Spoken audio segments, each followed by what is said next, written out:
Welcome back, babies. Welcome back, everybody. Nice to see you. My name is Dean. We're packed. We're ready to go today. Lots going on. We got some good news about the fake trucker church up in Ottawa.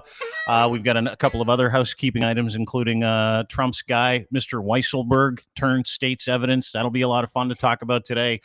Joining me as well, as always, please welcome to the program, Mr. Lachlan Cross, 957 Cruise FM in Edmonton. He's the morning show host.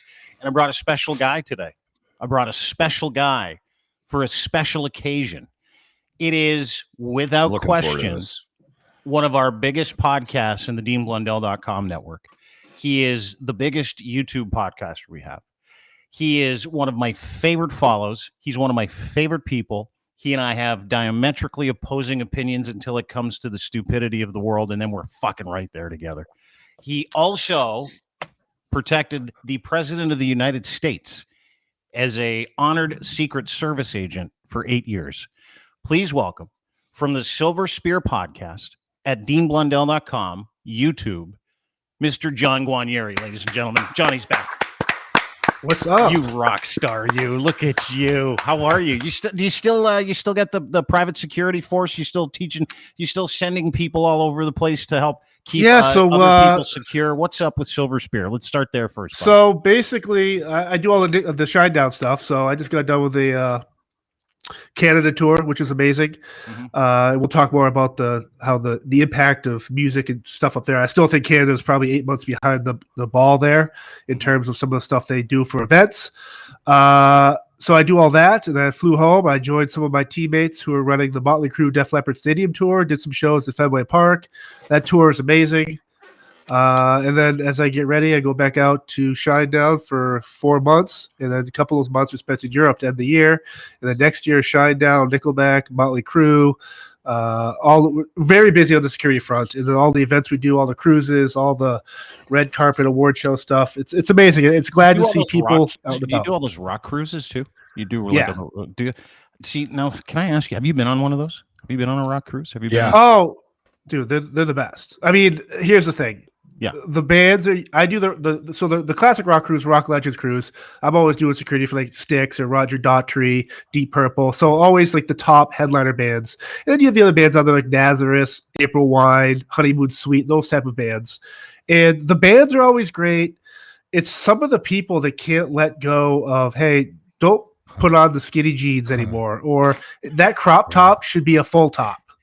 And it's the people watching on those is amazing, because it's like they have a week off where the real world they're hiding for the real world. If their businesses or family knew they dress like this in a concert, they'd probably be disowned, and I'm okay with that. Yeah. So they brought the same clothes to the tour and the cruise 30 years after the clothes went out of style, because it reminded them of the time they saw Honeymoon Suite and so lost their virginity in the back of the car at Nassau County Coliseum, that kind of stuff. Yeah, for sure. No, you just described 25% of Edmonton. Yeah, well, I was just in Winnipeg, and I want to say this. Yeah, I always love that city. Going up there before COVID, I was always up there with Nickleback, and so I always loved that blue collar feel of that city. It felt like a mill town. It felt like Pittsburgh.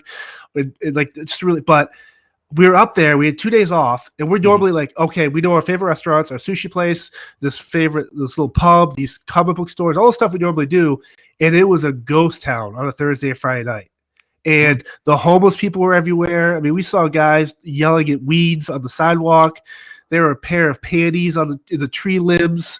Like, it looked like it was so sad, because I didn't know what happened. And then we started talking to the hotel people, and it's like, well, the government gave out all this money to the hotels, and the restaurants shut down. Their hours don't match up with what Google's saying, and people don't want to work. And it just felt so sad, because it's such a great, hardworking, gritty city that has the grit now, but no one that has that sense of pride there. And it's sad. Yeah. You know what, man? I will echo those sentiments. I had 6 years in Winnipeg, and I loved that city. I swear to God, I'm not making that up. Great people, and it was the salad days for my career. I worked at Power 97, and it was a fun place, man. It was a great place. It was hard to leave Winnipeg, and I've gone back now multiple times because my daughter ended up, ironically, getting into the Royal Winnipeg Ballet. And I would go back every year and I would just watch the disintegration of the city as a whole. Every year I kind of got this little snapshot view of 1, 2, 3, 4, 5, 6 day snapshot view of what the city was going through. I haven't been back since COVID, and I would tweet about it constantly. Like, what's going on? What happened? This place is a shit show. There's garbage flying everywhere. It was just, it was so sad to watch, man. I mean, I don't know what happened with that city. I honestly, I think we're going to regret CERB for years to come, and years. And CERB definitely hit different areas more. We created a welfare state. Yeah. We created a national welfare state. How many people do you know? I know a lot of people like this because I'm in radio. They were offered $2,000 a month, right? And they were like, I can go home, play video games for life. And eat Cheetos for $2,000 a month. I'll quit. Right? And then they won cash for life with $2,000 a month. Yeah. Yeah. Stupid. Yeah. Well, that's it, dude. And I think what you're talking about, John, I went downtown Toronto. I've been down a few times for events and meetings, and the same thing. I mean, downtown Toronto is usually a bustle of activity. It's a lot of fun.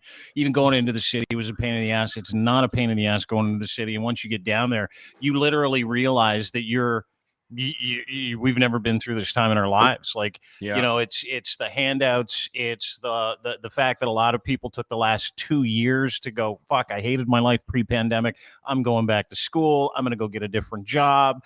I'm going to go make myself better. Some people just gave up altogether. I mean, we've seen that as well. But it's been like that wholesale change, Johnny, of like, this is a new way of life. We got a break from the rat race, and we got a couple thousand a month from the government. We're living on handouts. We seem to be able to make it by. That's a segment of this as well. But it's like literally 10 different things that have gone into turning different cities, different towns that used to have beautiful like nightlife and like really vibrant. Fear from people about going into buildings at night and being with large groups of people. Like nightclubs are not doing business at all. I mean, it is. No.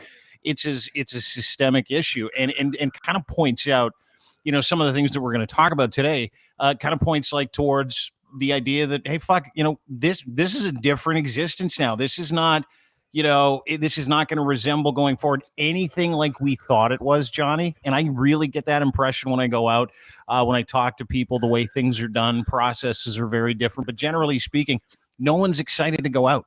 No one's excited to go do stuff. No one's excited to make the restaurants better. No one's excited. And there is no money, in the time that we live in, to go out and say, we're going to start a new chain of these kinds of restaurants, because nobody's going to those kinds of restaurants anymore. Everybody's like, fuck, just bring it to me. Just send it to me. I don't care. Yeah. At least I don't have to go out and deal with all the division. And you don't know, like I was telling Locke, I went at a poker party the other day, and who hasn't seen like a dust up in a grocery store of someone wearing a mask, not wearing a mask, vaccinated, not vaccinated, everybody fucking telling each other what to do, which is just absolute bullshit. I think that's the larger portion of it, John, is that we've had people telling us what to do for the last 2 years. Nobody wants to go out and get in a fight anymore. So everybody's like, fuck, I'll hedge my bets and stay home. Isn't that part of it? It seems like it is to me. It's crazy seeing people for those last couple of years that had to go what they went through, and here we are coming out of it. We are, and I think people are meeting in the middle. Hey, how do we work together, politics aside, to come out of this hole together and push ourselves forward into the future? It's the saddest thing for me being on the road is seeing people or businesses or owners who are reluctantly open because they got bills to pay, but their human spirit is just being stepped on. It's like, maybe it's not them. Maybe it's the circumstances they got themselves in, or I don't know the specifics, but seeing people sad to be doing what they used to love, that's so disheartening for me. And it's like, I don't know how we as people, I think one, maybe shutting off the actual mainstream media, maybe it should be a way to kind of fight that, get that human spirit back. But it is sad. And again, being up there, and there was like Saskatoon was great. I think I didn't really look like the pandemic hit there. I don't know if that's a good or bad thing I'm saying. Well, just so you know, the original Top Gun is just landed in theaters in Saskatchewan, because they found out the second one just landed out in Ontario, and they're like, oh, well, yeah. So they're a few years behind. Like, I'm not pretty sure. That bad. Number one show in Alberta and Saskatchewan on television, The Cosby Show. Still, I'm not even kidding you. It's the number. They're like, that's the greatest new show ever. It's The Cosby Show hits a little bit different now after the last couple of years, so I'll say that. I can't believe they're Family still running it. Ties. There's a couple of channels where you can get it. The old Cosby Show, is there? You can get the Cosby Show. I swear to didn't know God. that. I swear to God, Dean. Yeah. You would have thought that would have made its way with like Michael Jackson's music off of playlists at radio stations, but No. I guess it's still out there, right? No. I work in a building where they still play Michael Jackson. I've pointed it out to the program director of that building. Yeah. Wasn't he a pedophile? Shouldn't we probably stop playing It Beatles? tests well.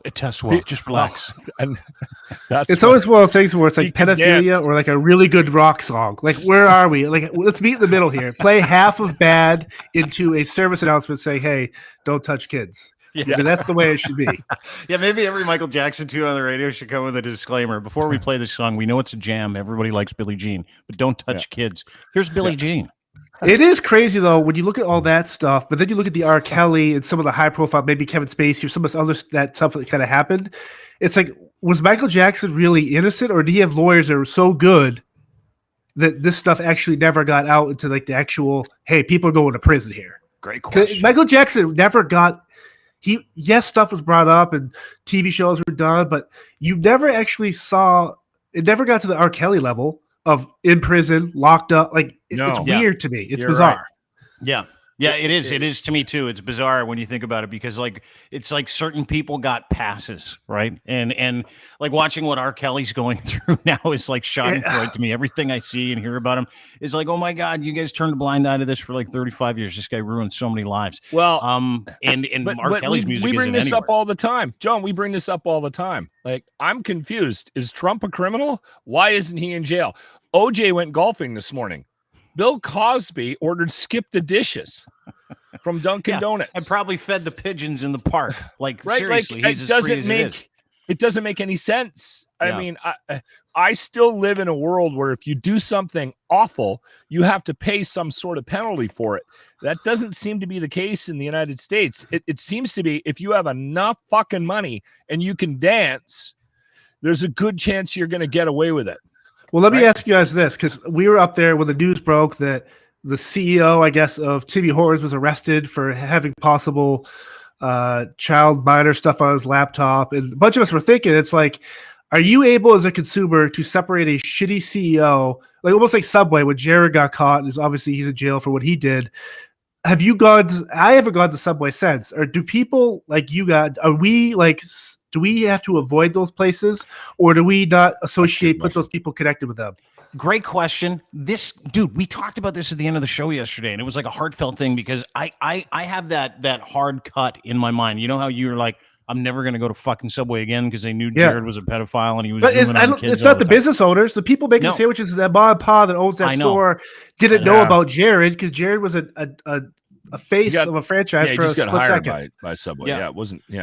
Yeah, that's a great question. Guilty by association. Can you actually separate those two? And I don't know that I can in certain situations. And I don't think it necessarily depends on the crime. But I also think we as people circumcise ourselves intellectually when we decide to take a hard line and say, hey, if you're associated with that person, I'm not doing anything with you. We see it all the time here with this network. Like we see it all the time. But for like Timmy Hortons, though, was that a real story? Like I saw. So why does that get leaked? Is he getting involved in politics now? They want to start doing this? Like, how do we? I'm going to tell you, I haven't even read that story. Like, if that the Tim Horton, you're talking about the Tim Horton CEO? Yes, I saw it, Dean. It came out like 2 weeks ago. It came out, and the only reason I knew it, I had my hotel room on my TV, and I think I was watching it wasn't like mainstream, but someone said he got arrested for something, or he was being sequestered, or there's some search warrants. Yeah, and I didn't know what came of it. But we were all like, fuck tidbits or fuck this coffee. We just got it. But then we sat back and it's like, are we doing what we did to Subway without knowing the facts? It's like we're so programmed to hear a news story or we just react. Yeah. I'm dealing with that right now, John. Hang on, let me just get to the Tim Hortons thing and then we'll get to what you're dealing with because I just want to clear this up so you can go back to Tim Hortons safely. Just letting you know, Johnny. Fact check. This is from USA Today. There are several. You can check it. Leadstories.com is another good one. No truth to viral claim about the arrest of Tim Hortons CEO. Facebook shared. Strangely enough, it was on Facebook, John. Strange. Yeah, so I'm saying that's Facebook. I was like, what? Yeah, it's bullshit. An article published by the Vancouver Times, which is Vancouver Times, just so you know, again, you get back the source. is a super serious right-wing disinformation bullshit hotline. Vancouver Times is reporting CEO Tim Hortons Daniel Schwartz was arrested outside his home, New York City. Federal officers, members of New York NYPD, possession of child pornography. Post caption claims it was shared about 100 times as the week was published. Prior to that, shared on Facebook. Tim Hortons person says the claim is false. Vancouver Times publishes a mix of real and fabricated stories on its site. It has since deleted the Tim Hortons article, identifying it as, quote, satire. I don't know how that's satirical. That's pretty fucking dangerous. It's so crazy shit. when that stuff gets released and your first thought is, fuck this guy. And I think a lot of times what ends up happening is you get somebody that's pissed off that they got, they weren't served their Bieber balls because they wouldn't wear a mask or something. So 6 months That's later, why I was wondering if he was getting ready to get politics, because a lot of times when you see predominant business people, these weird stories get called out, you're kind of like, well, hold on a second. Like, is this guy running? Or is he up for humanitarian of the year? I think you want to probably lead with some business issues that they may have, but instead of heading straight for pedophilia when you're going to sue some guy who's going to run for politics. Right. It's like the worst part about it is, what about all the pedophiles that are getting away? Like, they're flying under the radar now because everyone's a pedophile. Like, it's the wrong thing to do, people. Like, I mean, Dean gets called a pedophile at least four times a day. Like, it's just, you're a pedophile. Yeah, child sexualizer, a groomer. I've been called a groomer like 4,000 times. You're completely taking away the actual, like, it's a horrible thing, right? Like, and so you're undermining it. See, I'm dealing with this whole thing with the World Juniors right now. I'm not reporting on it, and listen, I'm not trying to be some kind of fucking martyr. I was so disgusted by the story about the World Juniors and Hockey Canada having a slush fund to take care of sexual assault cases, right? And they were peeling a couple of bucks off of everybody, all these parents' fees, and putting it into a fund. They had $11 million or $15 million or kids something hockey set fees, aside. Johnny. Yeah, Jesus, and I'm just like, you got to be fucking kidding me, really? And so, and this is my favorite tournament of the year, hands down. I take time off at Christmas for my family, to hang out with my family, John. And to watch World Junior hockey. I love it that much. I haven't even been watching it. I've been watching the highlights on TSN in the mornings, and now they're into the semis, and I'm really starting to question as to whether or not I might actually watch the game on Friday. But I literally have been sort of struggling with that personally. Like, okay, listen, these kids, it's not their fault. Who knows where this started? Should I not? Because they're taking it in the hoop in Edmonton. No one's going to the games. Yeah. They had an average of like 1,100 people per game in an arena that seats 20,000. No. 310. 310, dude, and Johnny, this is like a sellout. It would be the equivalent of the Final Four in the United States. For sure. No, I believe World it. Junior Hockey Championship, and it's like it's a rite of passage for Canadians. Like, it would do 10 million people on Boxing Day watching some of these games. Like, just fucking insanity up here. And they've been wrapped up in a series of sexual assault abuses and cases where they took a whole bunch of registration fees from parents registering their kids for little kid hockey and paid off victims that were abused by members of other World Junior teams in years past. Yeah, and some of the words are like, so Locke, same thing, kind of feeding into what you're saying.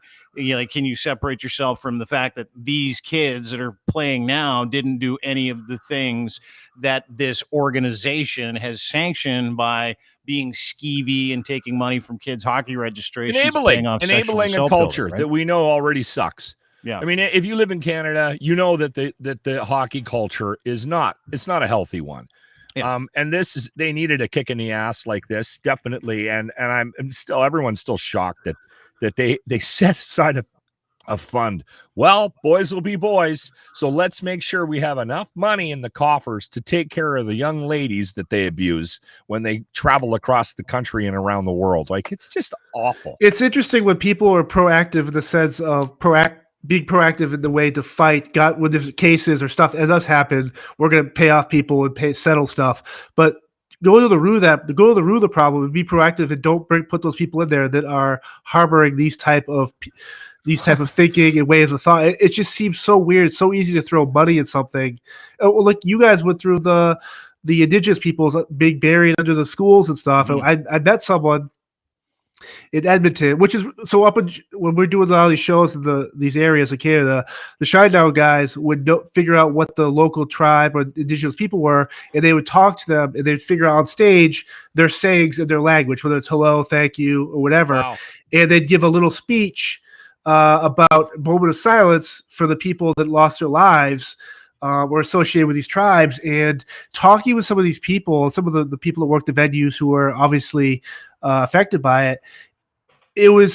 They were, because I was asking, I go, so what are your thoughts on the people that still work there or work there for 20 years after? And it was really interesting because my biggest thing was like the whole Timmy Hortons thing or Subway, fuck those kids that graduated since or that still work there or people that go there. It's like, no, we're not mad at the people that work there. Yeah. We're mad at the people that allowed this to happen from day one. Mm-hmm. And like that slush fund for the junior league, it's like, why aren't we stopping this problem before it becomes a problem? We're worried about the cover up and the payouts to pay people, but cut the cancer off at the head right when it's there. It's just so fascinating to me. Yeah, dude, it's a great conversation. I love these conversations because we're talking about where you draw the line, right? Where do you draw the line personally? Where do you draw the line professionally when it comes to engaging in certain relationships? Yeah. And I'm fascinated by that conversation, not just in a general sense, but with you today because of your former career, right? Secret Service agent for President Barack Obama for several years, with distinction. You're intimately familiar with how the FBI works, how the Secret Service works. Like every time a good person leaves a building, like as soon as you left the White House, it all went to shit. But like you've seen the Secret Service get and their reputation just get dragged for deleting texts. And then a news story that came out, which was wild. Oh, that's not it. It's going to be this one. I think it's this one. Yeah. Secret Service is just today. Secret Service acknowledged of threats of violence from the Trump supporters January 6th, including occupying a Capitol after going after Mike Pence. Did not appear to take that threat seriously.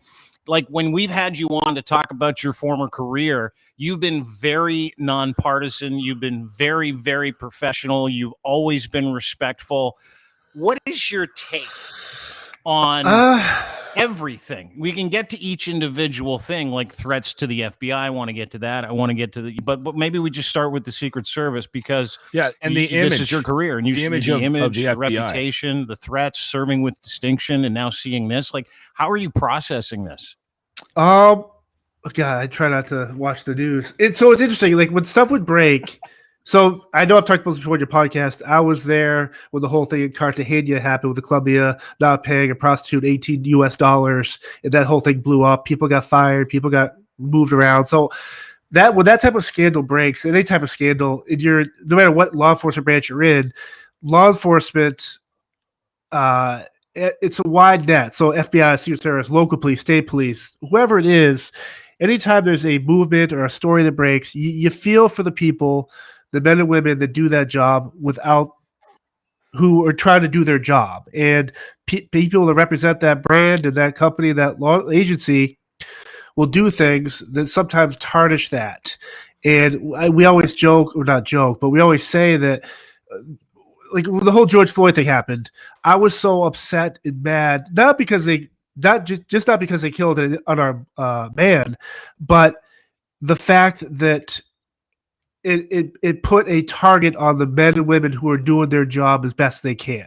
And it's no different if there's a bad doctor, a bad teacher, a bad mom. If I read a story tomorrow about a bad mom that drowned her two sons in a bathtub because they thought the devil told her so, I don't feel bad. I'm not branding all moms as bad moms. Yeah. I'm mad at the situation that puts a target on people. Well, maybe mothers with mental health issues shouldn't have kids alone when their husband's working or vice versa. And so the Columbia thing happened. I was still in it. I'm just kind of like, oh man, this sucks. Like it's like you feel bad, not that people made mistakes, but it's like everyone's gonna come at you now and start saying stuff, especially with social media. And then you're talking about the guys in Colombia that went and got hookers, didn't pay, got in trouble. Secret Service guys, and that then becomes, according to some people, the narrative and your reputation. These guys love to party. When I was in there, it's people, they love to party, they'll do the job seriously. Well, nothing's ever happened on the job, or not that we didn't do our jobs. So they put this narrative out there that these guys always into prostitutes, they're always into whatever. Well, the irony about that whole thing is it slowly comes out. I think most of it has so far. There is Obama aides involved, staff that knew, military knew was going on, what happened, and then we took the brunt of that just because obviously we got caught. In which, here's the thing: it should never have happened. Mhm. At least have $20. No, I'm kidding. So it should never have happened. So, but here's the thing: as we go through it forward, I'm out of there now, and stuff happens. And I know the one before this latest stuff, like the Secret Service. Oh, they let Trump grab the steering wheel of the limo and drove to the Capitol. And it just, when stuff like that comes out and people believe it, I'm just so aghast by the fact that if you really knew the inner workings of how the Secret Service works, more than half the stuff you people hear and people say and talk about, it's not humanly, physically, mentally, spiritually even possible for someone to do what they said Trump did, grab the steering wheel. It's just, so I some of that stuff, I'm just like, dude, this is dumb. But then you look at some of the stuff where it's like you're deleting emails or cell phones, texts and stuff. It's like when I was in there, I don't know if it's changed yet. We had the contract with BlackBerry. So BlackBerry was all of our phones. It was all of our coordinate emails, texting. We're all synced up to the same system, triple encrypted. No one's hacking into this thing. But if there have been times where I would delete email by accident or a contact and be like, hey, can you get this email back for me? Yeah, no problem. 2 minutes later, here's the email. So this idea that emails are missing or even text are missing, but even go back to the Hillary Clinton, the server stuff. The idea that this stuff is actually missing, it's not missing. It's just who's preventing that from coming out and why are they preventing it from coming out? Because everything we put out in this world, technology-wise, is anyone has access to it. It's how good are you to make sure it doesn't get out, or so it's. I'm just kind of like, dude, you tell me you can't get a text, you can't get a stop. So you don't think those texts have been deleted? You just think that they're being I don't know if the texts have been deleted. Maybe they are deleted, but there's no way they can't get them back. So how does it work? Like when you were a Secret Service agent, you had a BlackBerry. You said it was like triple encrypted. Everybody was on the same network. They can they see what you're doing on your phone? They would know. So when you're working, so those phones are tracked. Like all phones are tracked, but because it's a government property, they knew exactly when we're in our house, where we're on a detail, whether we're in Air Force One, whether you're in a C-17 flying to Indonesia, wherever you are, that phone has to be with you because people are calling you, encrypted, like whatever it is, work details. It's a part of it's no different than me carrying my gun or cuffs. So you have that on you, and it's meant as basically a chip where we know where you are. The fact that people are saying stuff is deleted or there's no reason. There's nothing in there that says you can't delete your stuff. Now, that's where I was in here. There's nothing that says you can't delete emails or you can't delete. You clear space on your phone. Just know that someone has access to everything you deleted somewhere. It's just on your little BlackBerry. So you're calling bullshit. You're trying to find a nice way of saying this is complete bullshit. I just don't think. And here's the thing too. I'm so jaded. I know we've talked about this and with the government the last couple of years, all governments, what do we believe? Like, who's putting these stories out? And it's for me, it's like where I get pissed off. It's they're putting Secret Service guys against Secret Service men and women. You're going to testify that this person did this, and you have shift leaders. Not one person on Trump's actual detail that knows the innings of how that team works, has come out and said any of this stuff has actually happened. It's ex-agents, ex-law enforcement people. It's just crazy. It's crazy to me. And for the life of me, I'm trying to wrap my head around what is the goal here: to make Trump look bad, to make Hillary look bad, to whoever it is that's affected by missing technology. Nothing is missing. Everything is out there. Who is protecting it from not coming out? And so when the whole thing, the raid at Mar-a-Lago happened, which super fascinating to me. Yeah, I love your thoughts on it. I really would. Yeah. So when that happens, so it's like, what's the gain here? Like, what information is trying to get out? Because a lot of times people don't realize that a president can declassify information before he leaves office or while he's in office. So when everyone was like, oh, Trump or Obama had 30 million or how many pages of stuff, well, sure he did, but it was declassified. It's general knowledge. It's out there. You can know what's been declassified. And the interesting thing with Trump and everything, it's like, well, let's see this subpoena, let's see the search warrant.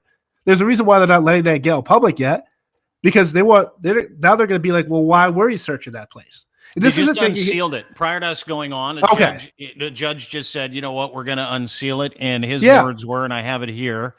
They said allegations of probable cause. Is that why? He goes, no. There is absolutely probable cause here. That's why I'm unsealing these documents. So that much of it I am aware of, and much like you, I'm trying to understand. Right. I think everybody's trying to understand, the reasons for the search and seizure, how it works, how both of, and what I'm fascinated too by, Johnny, is like the FBI and the threats to the FBI, which I want to get to. The FBI and Trump's Secret Service agents coming head to head at Mar-A-Lago, where they're like, we got to come in. We got to look at this.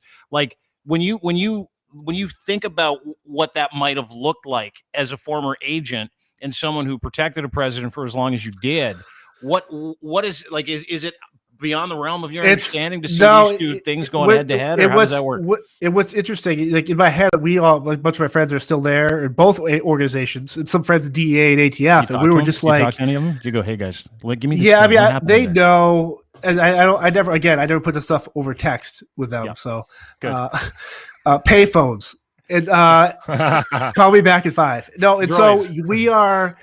It's like it's basically an OK Corral. When there's been incidents, international stuff.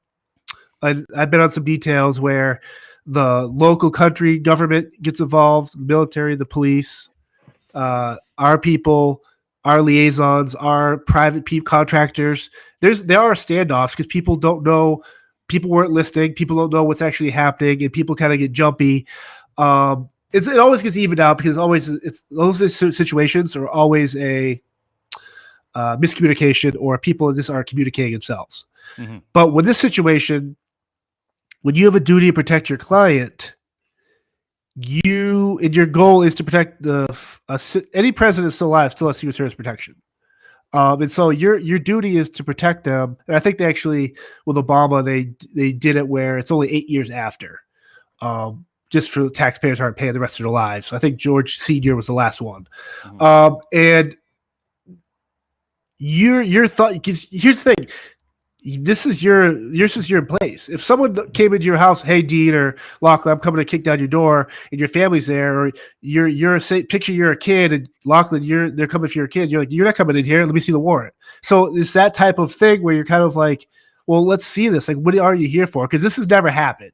Mm-hmm. And the for me, why did this happen for the Hillary server? If you're looking for stuff that's actually out there, or bad information, or information that's out there that they should have had or access to, or outside the normal, why the politics of this is what's really frustrating / interesting for me, because I don't understand the politics of this. If a law was broken, then we deal with it.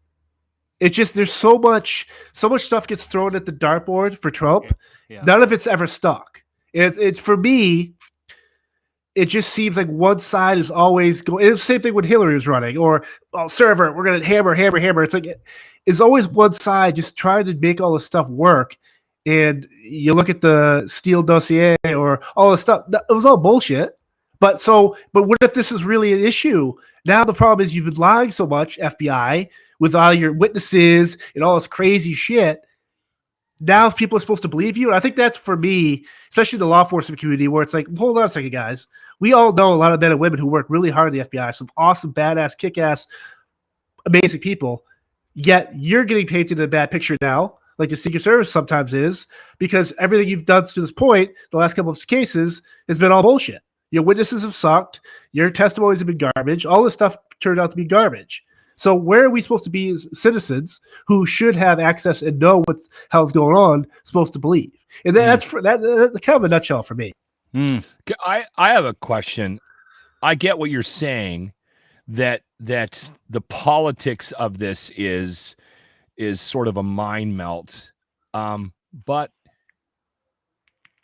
does the FBI not sit back before a request from the Justice Department and go, what are the ramifications of us dipping our wicks into this situation right now?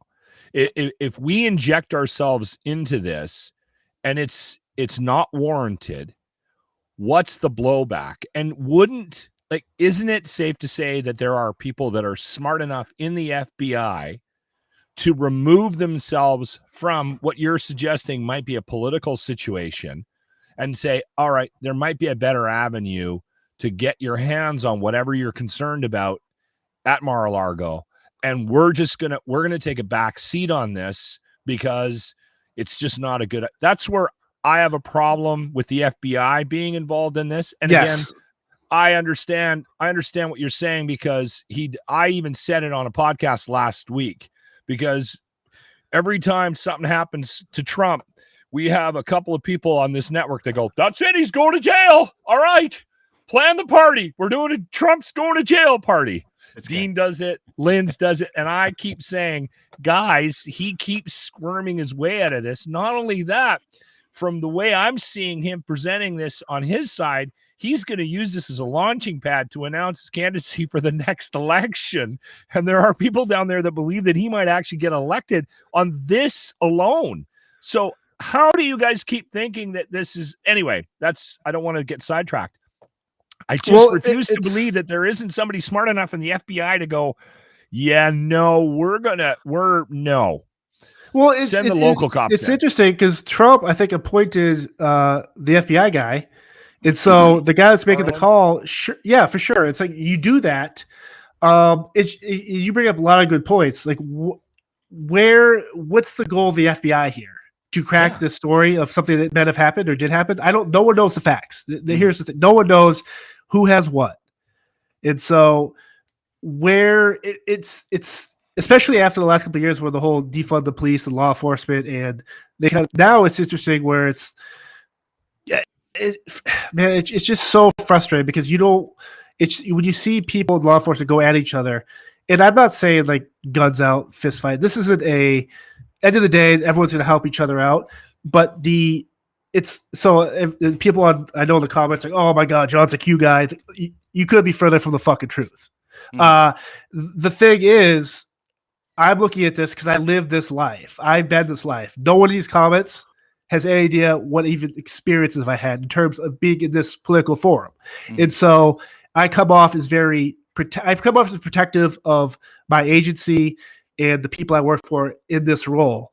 I don't know the facts just as much as anyone else does. And so I apologize if I come off as, oh, he's a conspiracy theorist or Republican talking head. No, I don't give two fucks about I don't do it all. No, and we don't care about we got a lot of good people in the comments section. The questions go ahead. Sorry. The questions that Lachlan brought up are the questions we should all be asking. Mm-hmm. It's like, at what point, who is why, should I do this? Do I have to do that? Like, it's so fascinating to me that the politics of this is getting intermingled with people, radicals on both sides, or coming in the middle, trying to determine the outcome of this without knowing the facts. I guess that's my biggest thing. Yeah, and you know what? I reserve statement on a bunch of things. Like I think we want certain parts of our own narrative and what we want to be true, and I'm guilty of that. I think everybody else is. Where you don't want to come into a situation where you're like, okay, I'm going to let the emotional parts of how I feel dictate how I talk about this, or you don't go like, I wanted to have you on today, and you can speak to this because I'm like, listen, I just want to hear from you, from your narrative, from the job that you did, from the people that you know, conversations that you're having. Because it's really easy for people on the end of a newscast or consuming something online from some pokey biased source to say, this is what's going on and this is how I feel, right? I don't give a fuck how anybody feels. I love and appreciate everybody that comments because they're spending time with us and it's great. But I can tell you this about John. John's about as straight shooter as you can get. And again, he and I come at things different ways, but we can actually have these conversations, which is all this is. This is us saying, hey, listen, what do you know? How do you feel? Explain the narrative. You haven't once said, this is what's really going on the inside. It's part of, your upbringing, who you are, what you believe, that feeds into you literally being a receptacle and for information, much like we are, right? However, what I really wanted to know was, as a former Secret Service agent, how the details of this work. And you've basically said, listen, there's no such thing. You can't delete shit. There's no deleting it. It's there. People are preventing from seeing it. So you want answers there. You lean a certain way, but it doesn't mean that you feel like this is exactly what's happening. You're not telling people how to think.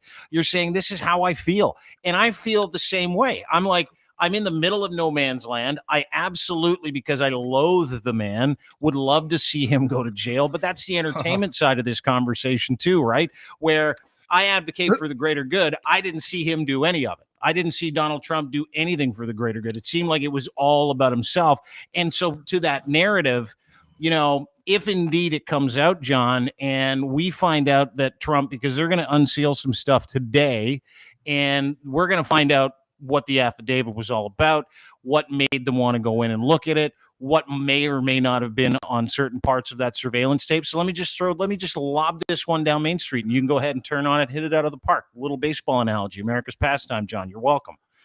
But let me just put this to you. Let's say he is found to be have contacted certain people outside this country, which you spent 8 years and gave your life to protect. Correct. And he was selling possible secrets to other government agencies and was using that information as the narrative is kind of going around. I don't know it to be true, but let's say that is the case and there's definitive information. Will you change, or will you kind of look at this a little bit differently, and will that affect you a little bit differently? Because that's the one narrative that comes out of this. It's like, there are so many people that have given their lives, their careers to protect, you know, America. They've taken an oath to the Constitution. No, it's a great question. I think when you do the job I did, you think you're doing the job. You're protecting someone that has the best interest of your people, your country, and in turn the world, because it's all kind of connected that way. Yeah. And so, again, I want to get to the answers just as much as anyone else does who's interested in this. Everyone should be interested, because it could be a serious issue and a problem. And if it is happening or did happen, let's have it play out and have the due process take care of it. For me, I just can't go down the chute here and just be like, hey, you gotta do this. You gotta think this way, or, oh my God, you're not saying enough. Or, I'm all about the facts. I want to hear the facts. I want to tell me exactly what happened. If it did happen, you should be punished to the fullest extent of the law. I don't care who you are, because you took an oath in office to protect and serve, and you're not doing that. And here am I. If I was still there, I'd be like, dude, what the fuck am I protecting? A person that doesn't care about this country, or a traitor? It's like, you don't want that in your head either. So that's why I kind of feel with these people in law enforcement, they're directly connected to this, because it's like people are now calling the FBI, blow up their cars or find out where they live, and they're gonna, every time they go to their office to grab coffee, they're gonna have people throw shit at them. And it's like, where are we at in a world that that's okay? What do you make of those threats? As someone who is part of those government agencies, like, I was always under the impression if you threaten someone in law enforcement, like, I've always had a healthy fear of people in law enforcement. But like, what do you make of all that shit? It's an environment that easily is unsustainable. We know that, but like, your thoughts on just the openness, like people just, and not just that, like Trump, the geo, like, and I know that you think the FBI, and you've worked in these organizations, you understand these things, which is why I'm deferring to you. Yeah, it's for me, again, I just don't. I want to take solace in the fact that I think people in this world, Secret Service or FBI, you have a job to do, and do the right job. Do the job you're sworn to do.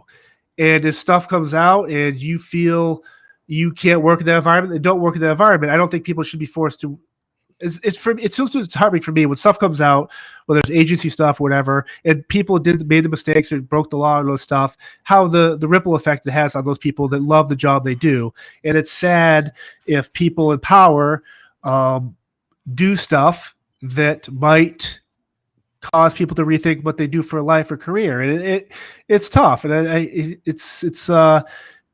people should not have to, law enforcement should not feel like they're going to be attacked or their windshield smashed because they have a thin blue line sticker in their back window or whatever. It's like, we weaponized the fact that people can be on a keyboard and type nonsense while smoking dope in their parents' basement and act like they're going to solve the world. What we're doing today is just openly talking.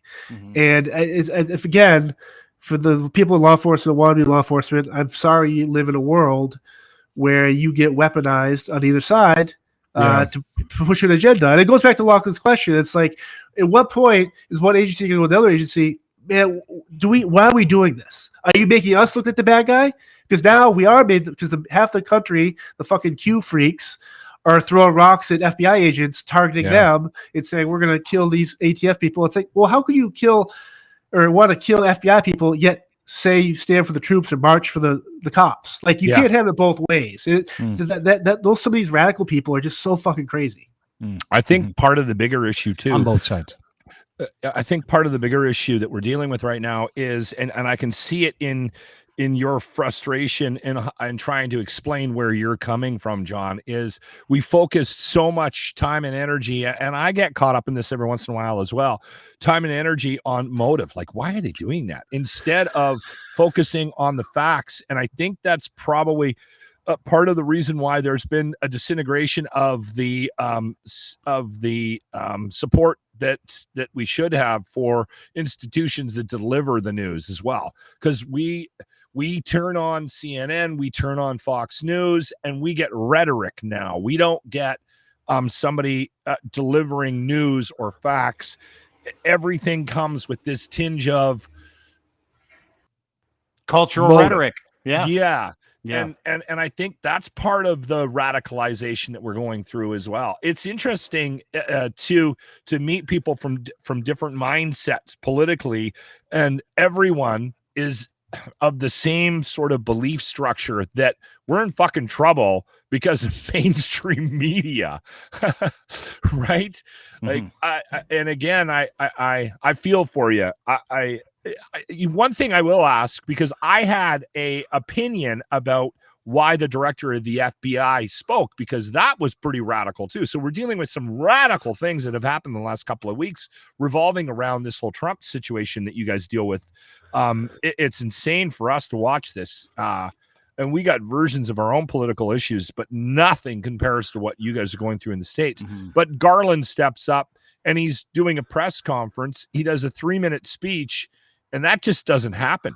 That guy just doesn't do that. No. And I said on the podcast last week after it happened, I said that wasn't to prove a point. That wasn't to get the facts straight.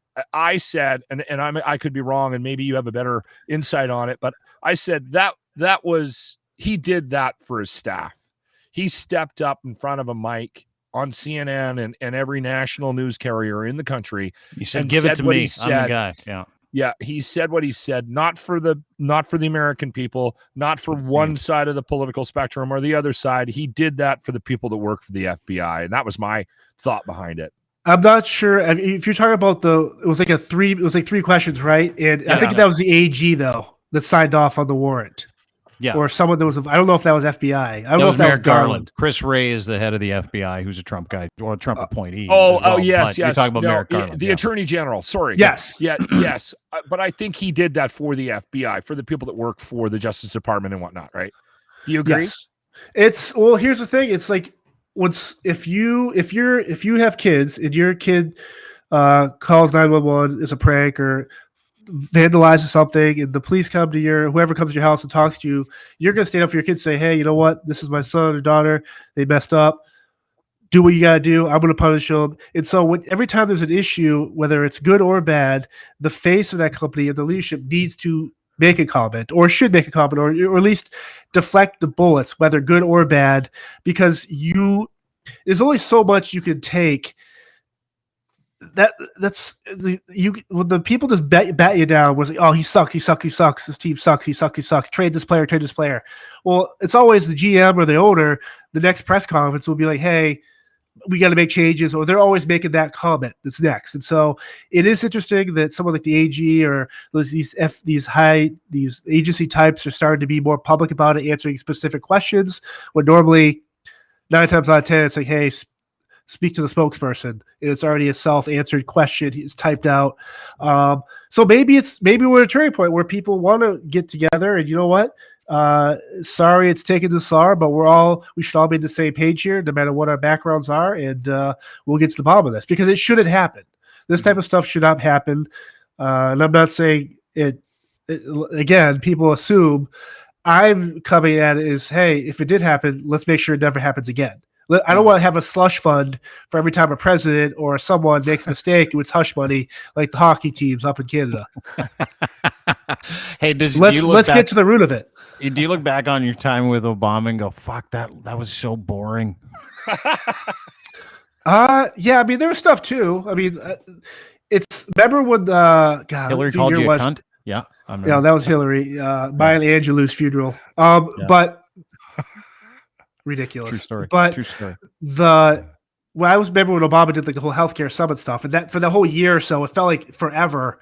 The healthcare proxy stuff and changes happening in America at the time. It was just, I remember just being like, again, this is my first thought where it's like, oh, the politics of this. It's healthcare.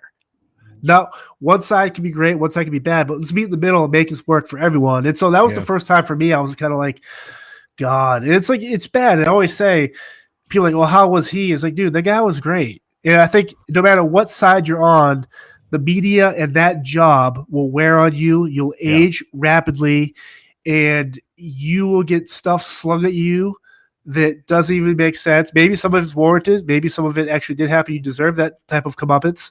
But it's just fascinating to me that anyone in that position, next president, the current president, it just gets a lot of the stuff he does. Maybe when he walks around and does phantom handshakes or talks to people that aren't there, maybe that's a little off.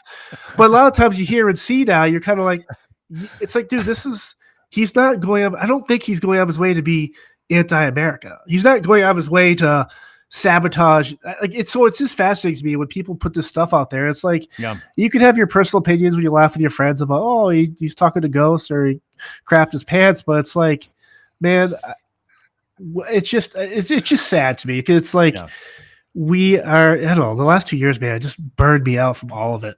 Yeah. Do you watch the news anymore, or do you stay away from it? I don't. I can't tell you the last time. Like, the only time I actually news, do you even give a fuck about? Because you're super apolitical. Like, I don't care. Like, I hate every time at the airport now. If you go through an airport, it used to be CNN everywhere, and then anytime you get to like a local bar, it's Fox News. So it's like, I'm just like, dude, I want to put my foot through every TV. I don't.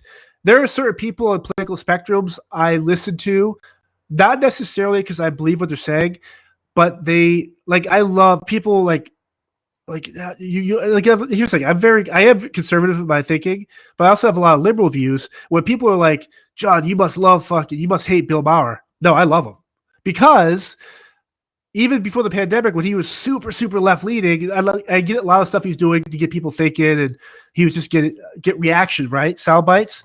But when you listen to what he's saying, I'm enthralled by it because maybe I'm thinking too far my way, or maybe I need to see where his anger is coming from. And that's why I love the power of people that are.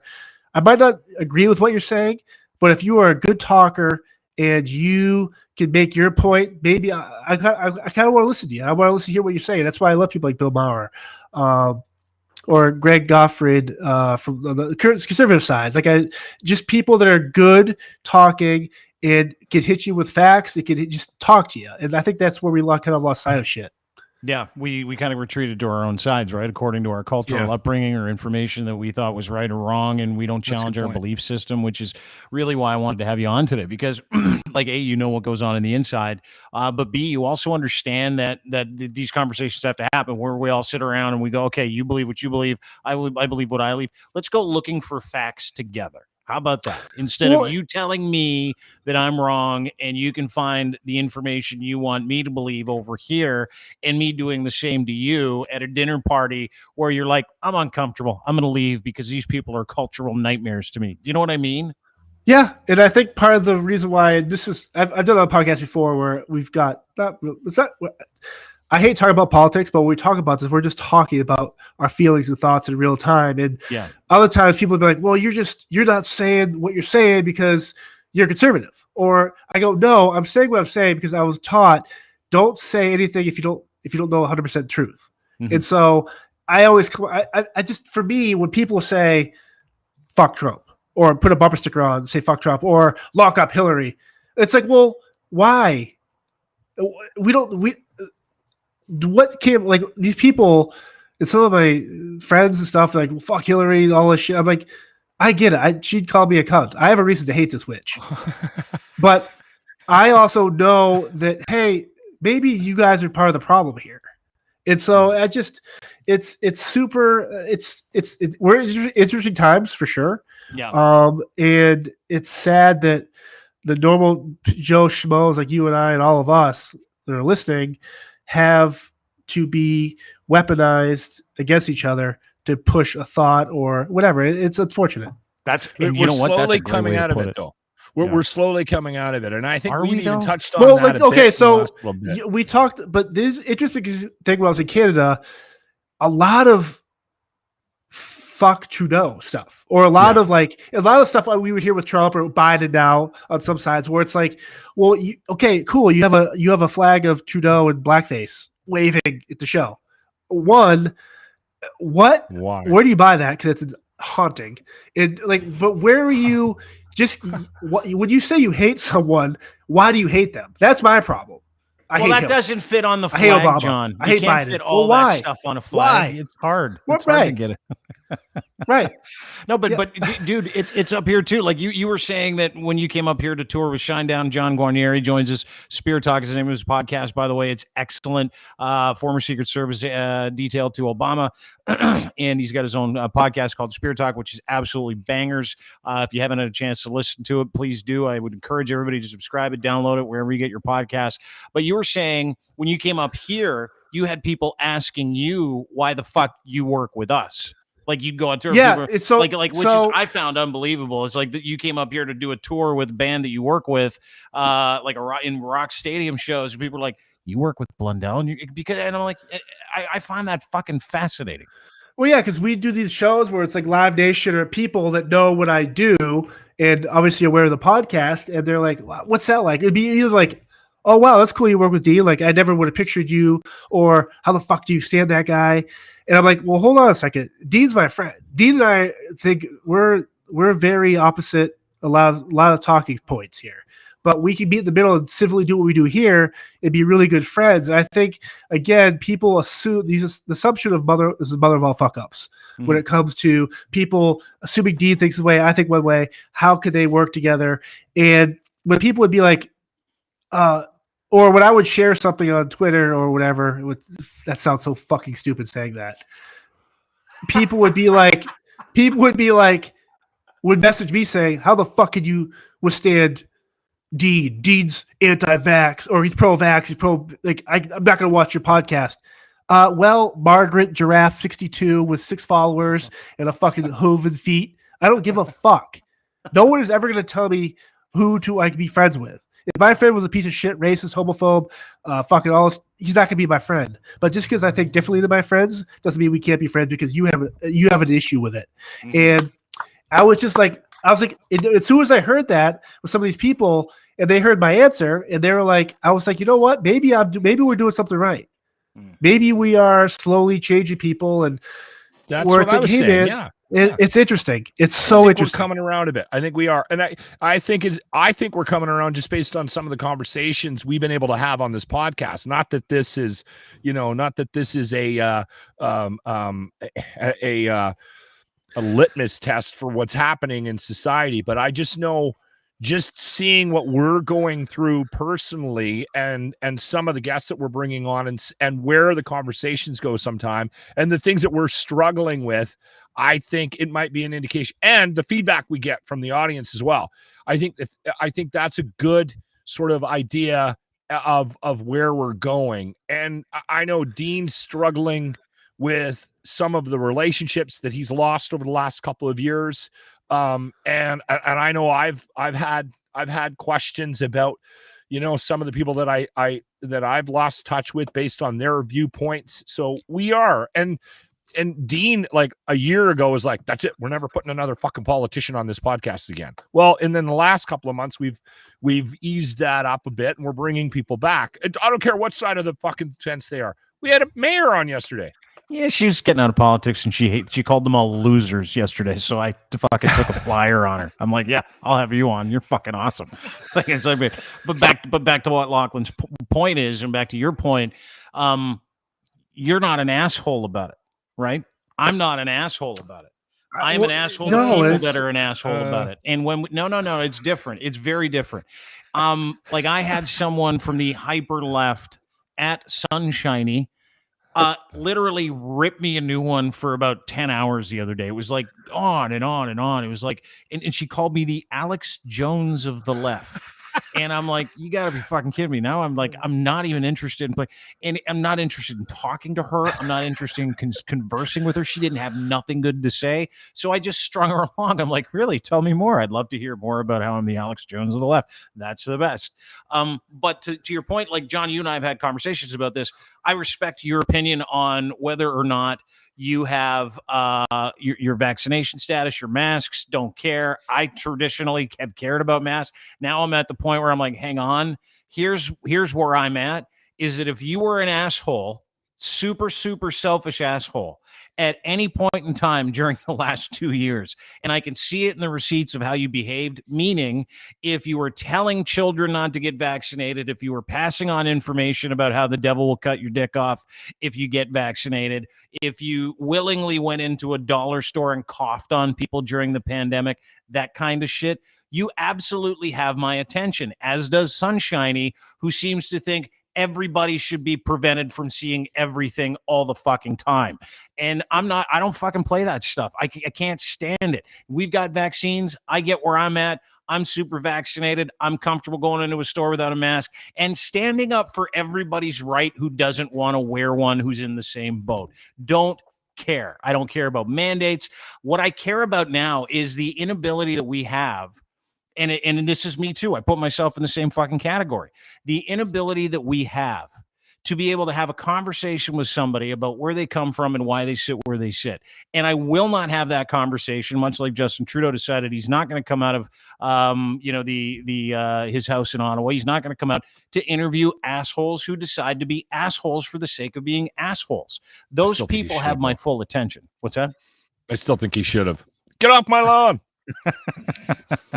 John just popped out because he froze. He'll pop back in just a second.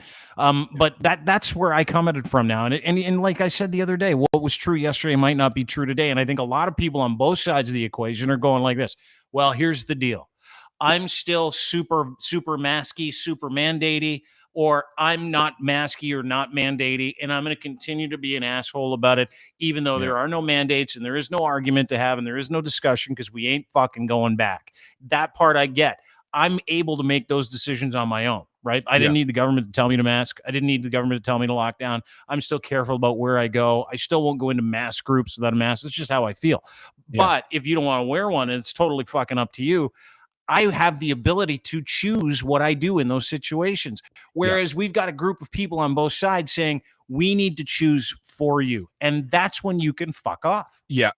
That's a good point. And I actually think that we should have, right from the beginning, we should have mandated in that regard, given people the choice. Unfortunately, I understand why we didn't. But I still think that the damage that was done because of how it was presented, that this isn't a choice, is why we're still struggling with because that's the way I've handled it from the get-go, right? And again, it's just me. This is just my opinion, and it's just how I'm trying to negotiate these waters now. If somebody still chooses to wear a mask at work, I am not going to bring it up. I'm not going to go, what's wrong with it? And make fun of them. If they choose not to wear a mask and they go into the liquor store, that's on them. That's their business, right? And we are now, at least we're in a time where that's kind of happening. And again, I understand why it was done. I was able to separate the reason why they did it with the damage that it did and view it from a distance going, shit, I feel for you guys, the people that were put in positions of authority based on what they've achieved in life. had to step up to podiums and go, you all have to wash your fucking hands. You all have to stay 6 feet away from each other. You all have to get vaccinated. You all have to put masks on.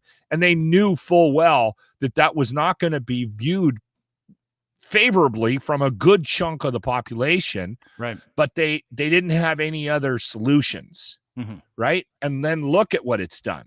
What was true yesterday might not be true today. It's the same thing, right? They're like, fuck, we don't know. Wash your hands, put on a mask. It's coming, right? And we'll try and figure out a vaccine as we go. And I think a lot of us were also able to realize the mistakes that were made, the timing issues that were made along the way, right? Like we have a guy like John on who might not be coming back. And I just want, there he is.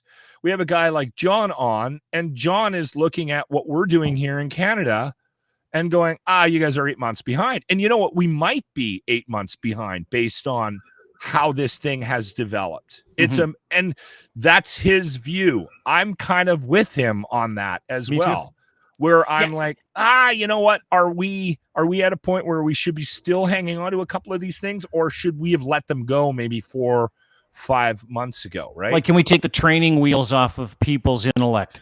Like, can we do that at the very least? Like, because it's up to every individual person. We're going to go into September. We're going to get fucking hit with it again, Johnny. Like, it's never going to end. We live in it. Like, you got polio in the wastewater. You got fucking Ebola in the wastewater. Like, I mean, we live in this time. And I had a long conversation today with Dr. Fissman, who everybody knows, Dr. David Fissman, great guy. And we were talking about it. And he's like, yeah, I mean, we just live in a very different time. And so I think it's going to be incumbent upon people like you, John, and people that have that sensibility to be able to say, hey, listen, this is where I come from. Here's my personal opinion on these things.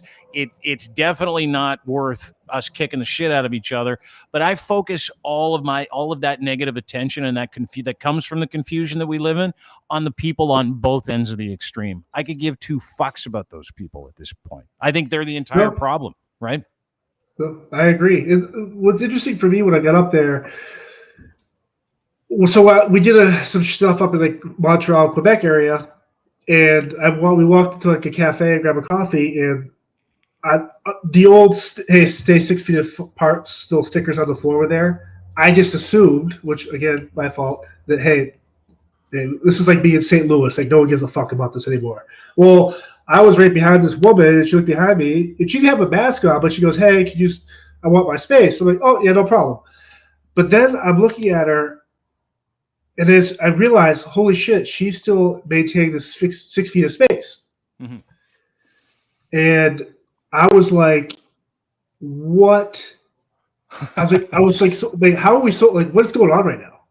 Like, what exactly is going on right now? And so I was like, you know what? Maybe with stuff we've talked about, people are adapting for this, and we're still, some people are still maybe behind the eight ball on some stuff, or maybe they're doing it for certain reasons we don't know about, sick family member themselves, which I'm all for, but it just still the reaction you get. This isn't the first 6 months where don't look at me, don't hug me in the grocery stuff aisle, follow the arrows. Yeah.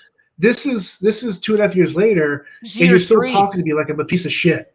You're talking to me like I'm a piece of shit. Yeah, it's like, dude, I get it. You want your space. Those are the same people that you and I both can't stand, right? Like that is the problem. Yeah. And it goes back to the same thing, Johnny, in my opinion. It's like someone else telling you what to do. And you can continue to observe, responsibly other people's wishes when you're out in public, all of those things. But we've literally been told by healthcare professionals that we shouldn't have dropped the mandates, shouldn't have dropped the masking restrictions. But having said that, I find it impossible to be, and I said this to Lachlan on the podcast several weeks ago, I'm like, I find it impossible to move forward without just telling everybody, listen, we've told you what to do for 2 years. We're going to stop telling you what to do. Take the training wheels off this whole fucking circus.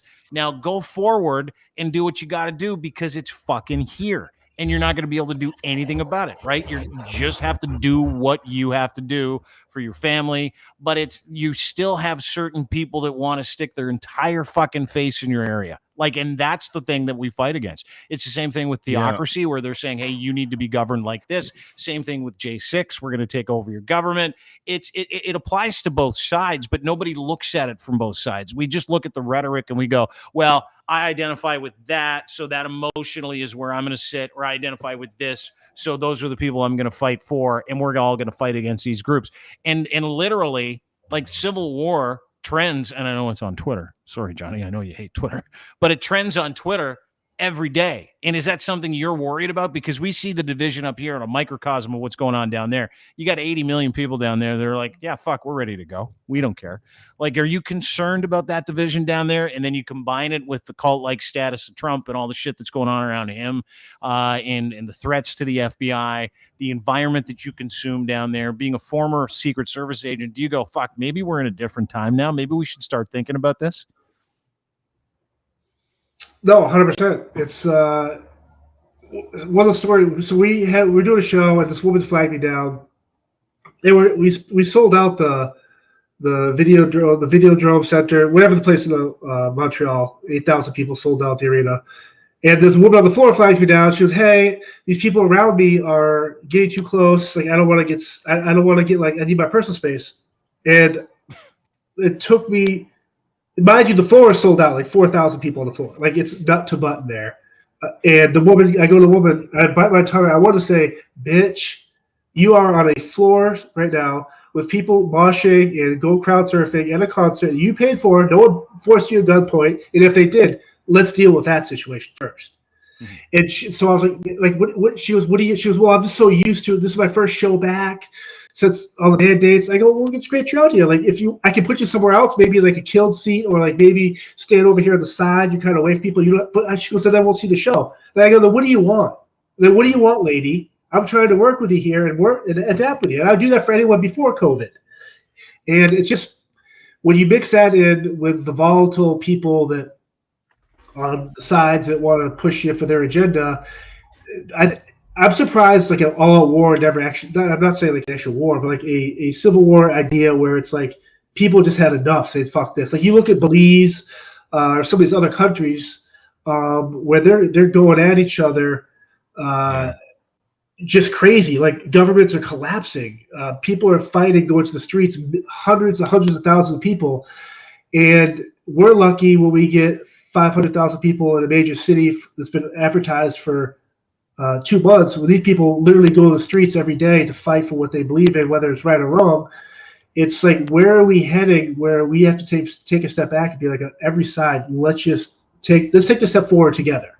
Mm-hmm. None of this 2 steps forward, 1 step backwards. Here, I'm going to go diagonal this way. We'll be over here because we agree here. But because you're a vegan and I'm pro-meat, we can't actually be pro-pipeline. But because we're both pro-pipeline, we're not going to talk to this guy over here that is for socialized medicine. It's just, again, vegan thing's a bad example, John, because vegans are insane because they don't get enough protein in their brains. And if you were vegan, we wouldn't have you on the show, just so you know. Like, all of your other I wear leather belts, though. I wear leather belts, so I'm not. Eat a burger. Eat a burger, Sarah. Yeah. And it's just so interesting to me. Like, we politicize and weaponize all these thoughts we should all have, but because we all think differently, we're being pigeonholed into it's just crazy, man. Like, down here with the whole Roe versus Wade stuff and the security aspect of that whole thing, with judges' houses and people getting to work and work at the courthouse, or know somebody used to work at the court, but now they're assuming they're either Roe or Wade. And it's like, it's so crazy. It's so fascinating. Yeah, well, it is weird. You know what I think is a bigger issue, John, is just the lack of good people that are getting into politics too, right? Like, and again, not that we need to harp on the fact that we had a mayor on here yesterday, but we had somebody on with a little bit of moxie, somebody that sent out a really interesting tweet telling a bunch of QAnon crazies to, basically fuck off. And that's exactly what she said. Then she called them fuckwads, and I'm like, you're my fucking hero. Give me more of you. So we brought her on, and she's like, and hey, listen, what's your next plans? And she's like, I got to get out of this. I can't do this anymore. And it's just like, here's one that, you know what, I might not necessarily agree with 100%, but at least she has the balls to do something like that and speak her mind without worrying about the ramifications. And unfortunately, she has been beaten up for the last 4, 5, 6 years or whatever she's been doing this, and she is calling it quits. She is pulling the pin. She can't do it anymore. And I think that's where my concern is right now, because I think you and I, John, we both lean a little bit more conservative, and I'm looking at the conservative options in this country right now and going, oh my God, like as much as I think we need to change. Go. I'm sorry. My question for you guys: when did politics become too political? Like, I'm not saying abolish politicians. Like, I think growing up, was this before social media, or maybe the dawn of social media, and Twitter?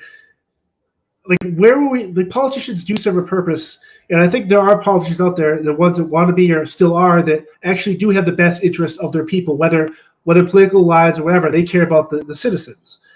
But when did politicians, like this mayor you're talking about that wants to quit, for all due, I might not agree with her, she might agree with me, whatever, but the fact she loved what she did and wanted to serve others, and now she doesn't want to do that, that's a telling problem for me.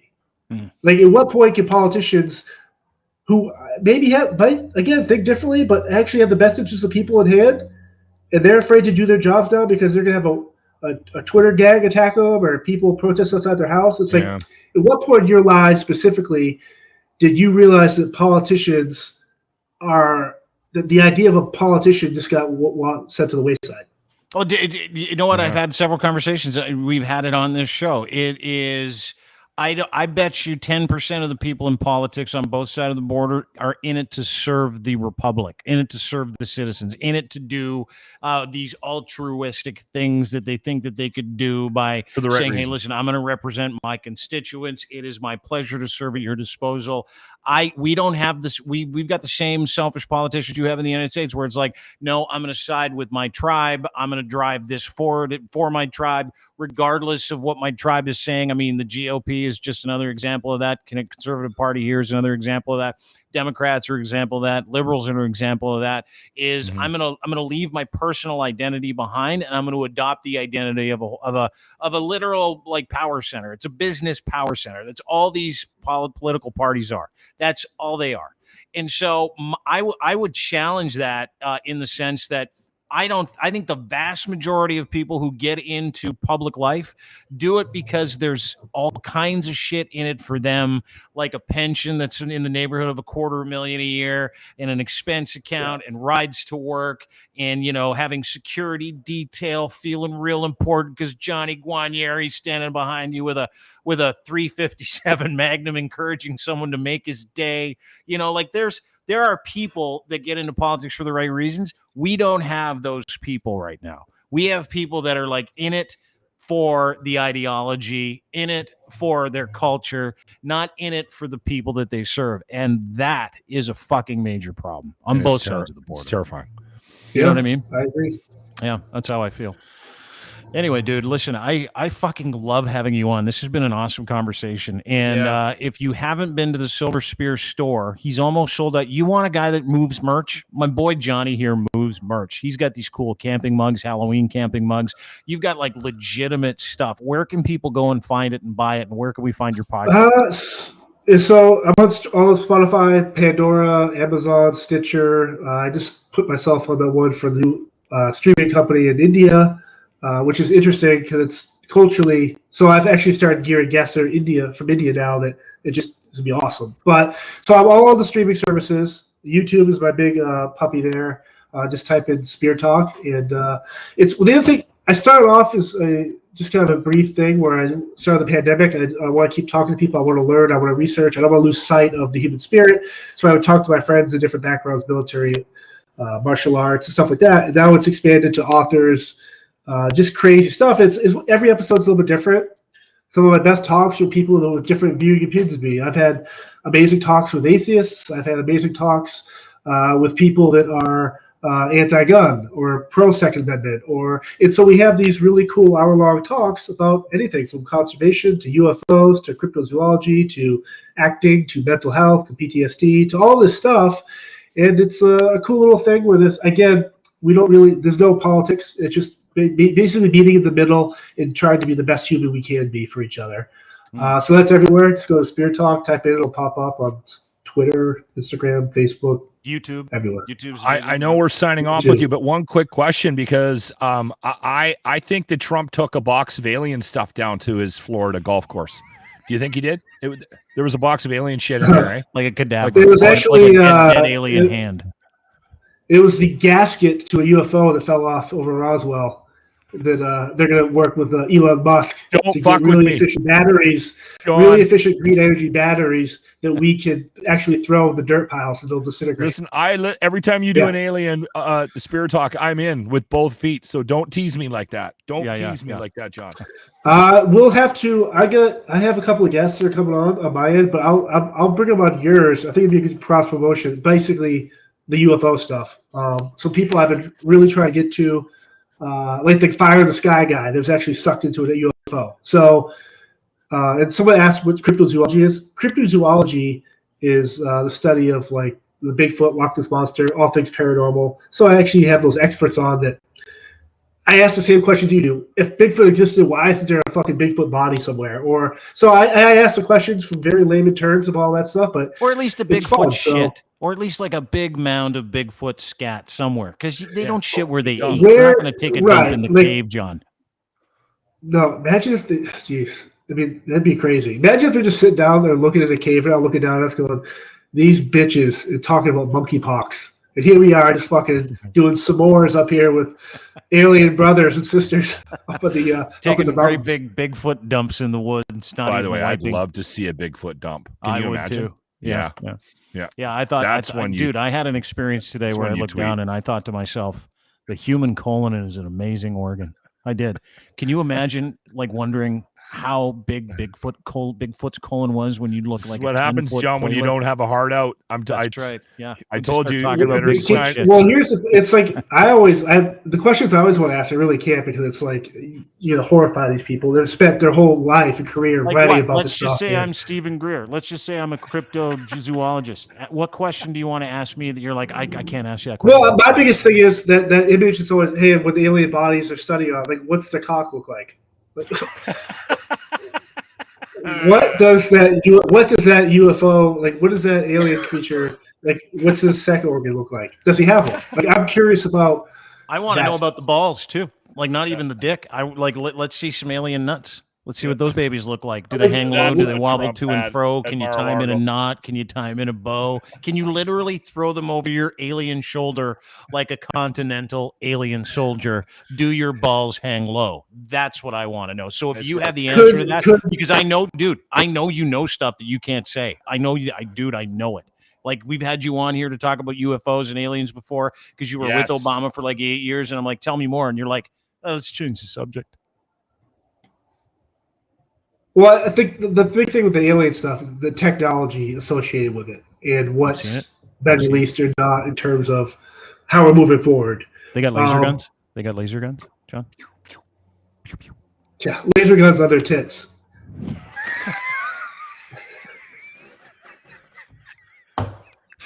Ladies and gentlemen, John Guanieri, Spear Talk. Thanks for doing this, buddy. It was awesome to see you again, and I sorry for bugging you. Yeah, man. I really appreciate you taking time to spend some time with us. Thank you, John. No, and I want to say this for the people listening, and I told you this before.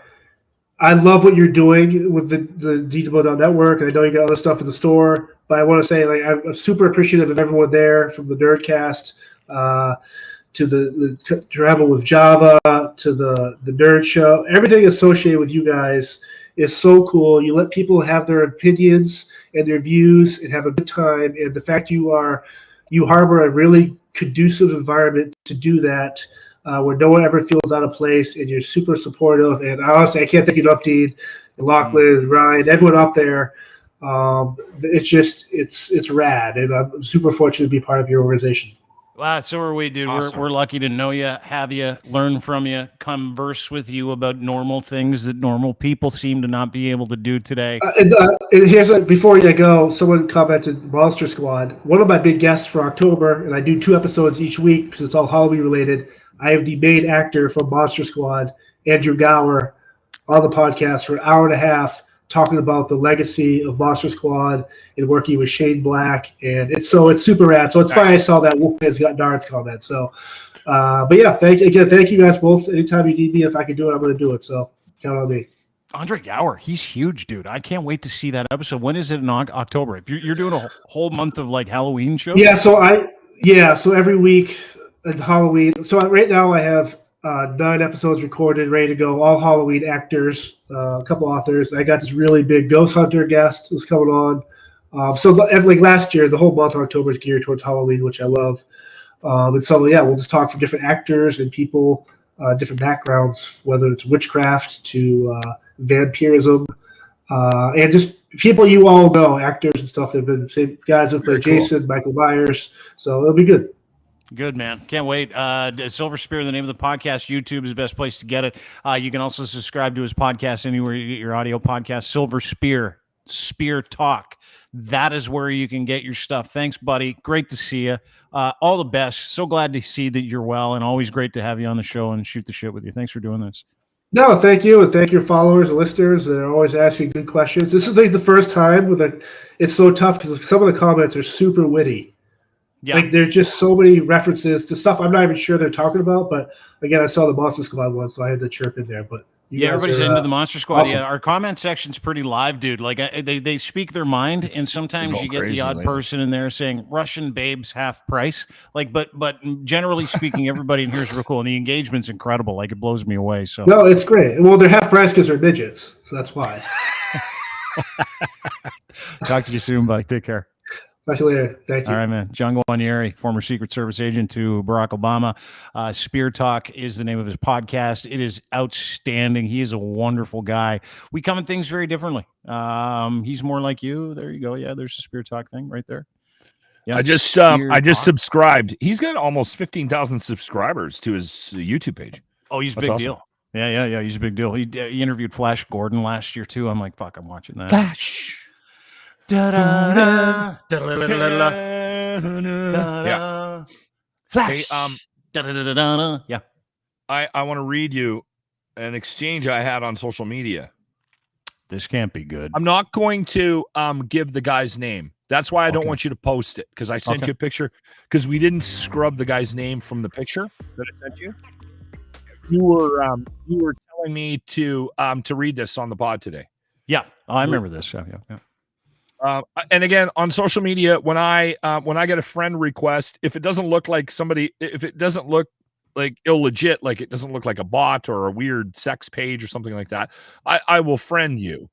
Because I don't treat social media like everybody else. Social media is a job for me. It's a connection that might tune into my show either in the mornings here in Edmonton or also on the Dean Blundell Podcast Network. If you send me a note, I'll try to respond. I don't know if I get back to everybody because it's just been crazy over the last year, especially since I've been on this podcast.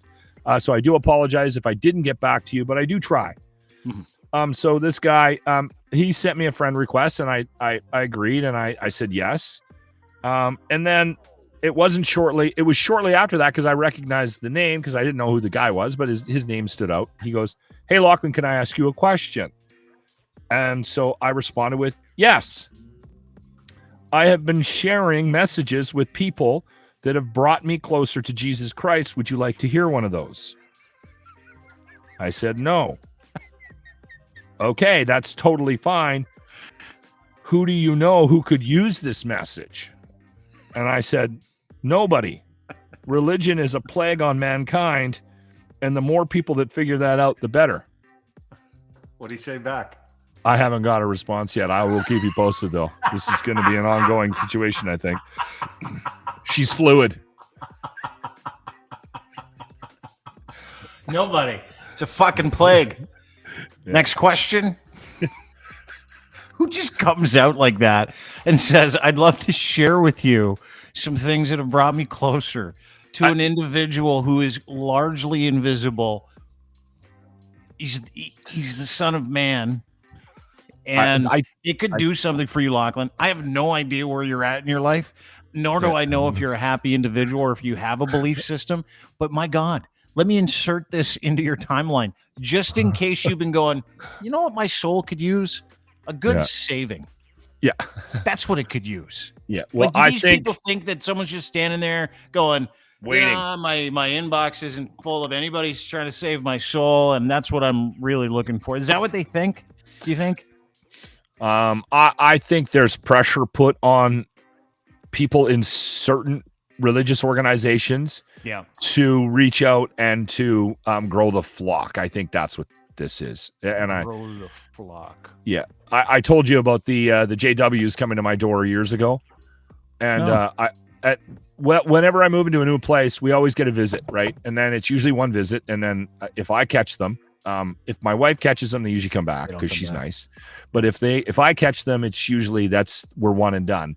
And because they get an area, right? They get dedicated an area, so they'll come to the door, and so I caught this guy, and you can see, you can tell they have a look, and they're on the sidewalk, and I opened the door quickly and I stepped out and I said, "This isn't going to happen today." And he goes, "I'm sorry, sir." And I said, No, we're not doing this. This is not a house you come to try to convince me that I live my life wrong. So what I need you to do," and he's like, just puzzled, "I need you to go to your car and put this address," and I'm pointing at my address on my thing, "put this address in a book that says, 'Do not visit this house.'" And he goes, "Well, I don't have that list." And I went, "Well, guess what? You're starting one today. Have a good day." And then about 4 years later, he emailed me a letter. Or no, he sent me a letter, not email. I went to the mailbox and it was like occupant of whatever my address is. And I open it up and it's this guy. And he goes, "A couple of years ago, you told me not to visit this house. I'm wondering if you've changed your mind." And so he left his email address. So I emailed him back. I said, "I have not changed my mind, but I appreciate your efforts." Swear to God.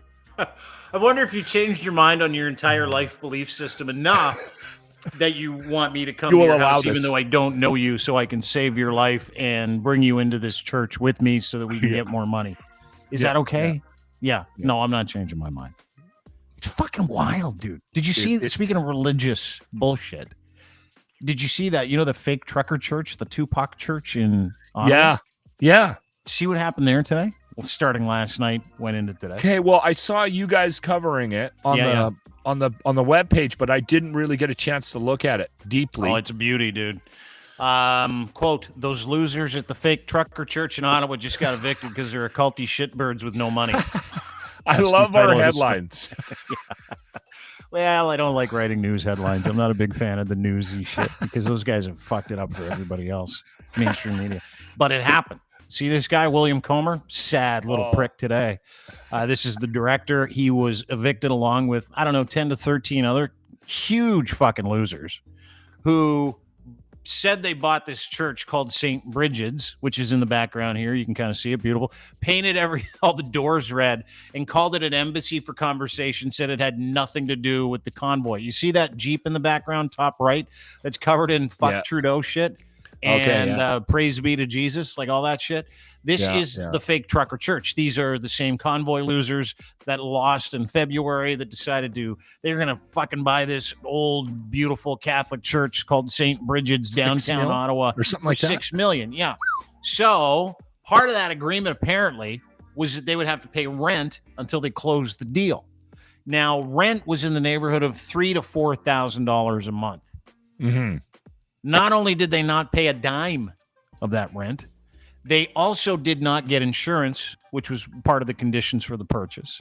They did not have the money for the down payment. They could not find a guy or girl or organization or private entity to give them the money for the mortgage. They also started doing construction to a heritage building. And if you haven't owned a heritage building before, which I have, you're not allowed to do that. You got to have permits. So a sheriff showed up yesterday, said, "Hey, we're changing the locks." These fucking losers decided to congregate in the middle of this was them. They set up a tent. They were locked out. This was last night. William Comer and his super loser, super Jesus freak weirdo people that are now occupying this beautiful old church. And here's the best part of this whole thing. They got sent away yesterday. So these guys occupied the parking lot until today. Today it all went down. And when I say it all went down, here's the notice. Cease bailiff services noticed a termination of tenant rent little thing here where they said the United People of Canada, that's them, at this address. Take notice that the landlord Catholic Church, has terminated your occupancy under the provisions of Commercial Tenancies Act as a result of default in arrears. See attached notice.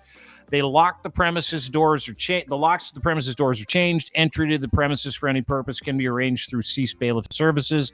You have the right to remove your personal goods and chattels. Chattels are like, shit that you brought in there, maybe some chairs, maybe a computer, what have you, within 5 business days of termination. If the contents are not removed by the date, the bailiff will deal with the abandoned items to enable the landlord to continue to do business. It gets better. They owe $10,000 in back rent, arrears payment of the amount of $10,000 in back rent. They have not paid 1% of it, so they lied, basically turning into liar squatters, which happens from time to time. Shocked it happened to a $6 million building. Normally people take enough. That group has adopted the Freeman on the land movement. The queen of the world, she's one of them. I thought it was more prevalent in the West, like in the prairies and BC, but because we have situations like this on a fair, so they don't believe that any government has any right to charge you rent, or that no one has any right over their names. Like, they don't believe in any legal system. So I think this group has adopted the hardcore. The hardcore Losers. Elements of the convoy movement have adopted this and have sort of gravitated towards that. It's just a step into we have no accountability from the rest of the world, so this is what we're going to do, right? No one can tell us what to do. No, dude, that is a great point. It's like all the freedom shit coming to a head, where they're like, listen, we don't feel like we have the obligation to anybody because sovereign citizen movement. We serve a Lord. We serve God. Yeah. And the sovereign citizen movement is huge in the theocratic religious fucking psycho community, because what they're told in their evangelical Bible, New International Version, King James Bible, is God is the head of all governments. That's what it says in that book. So they feel like we can just occupy this church. We can lie our little tiny religious dicks off, like William Comer lied his little religious dick off. We're good for the money. We'll just pay your rent. Someone's like, all right, but you can't touch the building. They start painting doors and start fucking hanging these stupid banners, and they start doing construction, painting like these statues out front yellow. And the entire, and then they started getting into fights with people walking by at their barbecues, calling the police on people who gave them the finger, like just the softest pussies on the fucking planet. And they're hyper religious, and they also think that fucking paying taxes, rent, getting insurance, mortgages, all of it, none of it applies to them. They should just be allowed to squat, and that's all these losers are. They're just squatters. That's it. That's all these fucking guys are. Just squatters. Just assholes who want to make other people uncomfortable. Well, guess what? Well, locks have been changed. They have all your shit. You were a fraud from the beginning, which, if I'm not mistaken, we called.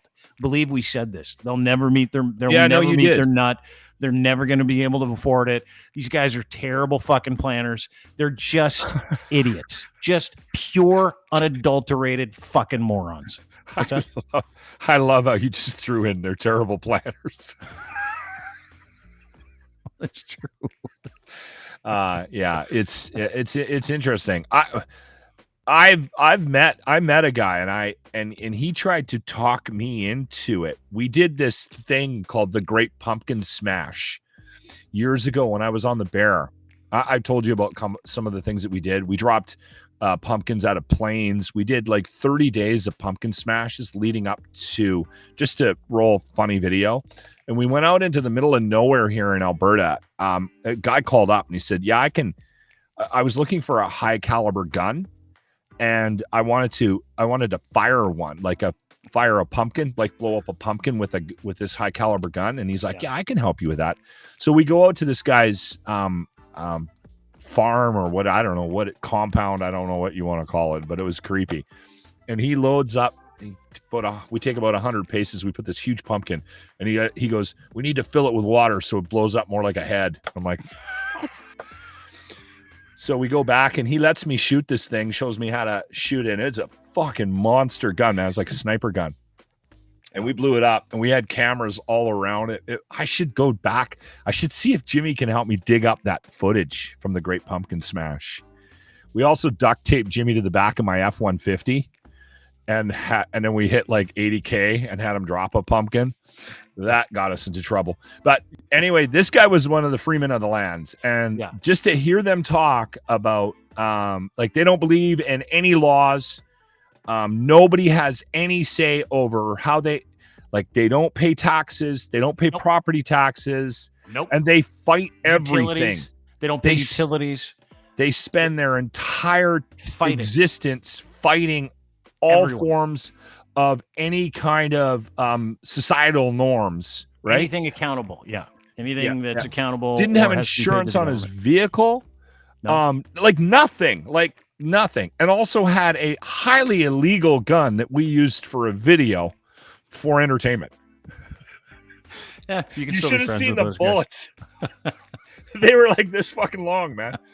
He's not just killing pumpkins, is he? He's probably doing other stuff with that. I don't know what his background was, but he was like, yeah, you got to stop. He goes, and he's bringing up all this stuff. Do you pay this? Do you pay that? I'm like, yeah. He goes, you don't need to. Okay. Yeah. They have no. They can't make you. We'd like to spend our lives telling people why on the phone. Like that's hours on the phone every day. No, I don't have to pay that according to these rules. None of the rules apply. They're all bullshit. Every single person that calls himself a sovereign citizen is just someone that's like, fuck, I've got oppositional. They might as well just get on the phone and go, I've got oppositional defiance syndrome. It's undiagnosed. Just letting you know. That's why I'm not paying my utilities this month. The interesting thing about him was I Googled him, and man, he came up, boy. It was an interesting read. There was lots of stuff online about him, and he was well known within the law enforcement community. And so I remembered his name. I'm not going to say his name because it's pointless, but I remembered his name, and about a year later, he was in the news because his house had burnt down and apparently died in it, but they couldn't find him. So this fucking guy's gone missing, and his whole, all his property, everything on his property burnt down. So I think he torched everything and then like buggered off and assumed another identity is what I think this guy did. Because guaranteed the identity assumed has never paid taxes either. Probably. He's probably there's a good chance. Yeah. He might be in Ottawa at that church right now.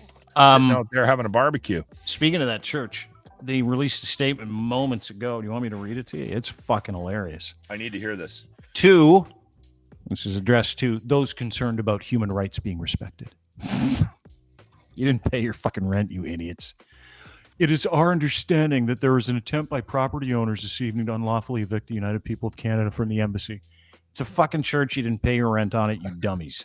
Following our raising of concerns regarding what we understand to be breaches of the Ontario Human Rights Code by property owners, including but not limited to what we understand to be unlawful reprisal against us for refusing to discriminate against people based on their creed. No, you didn't pay your rent, fucks.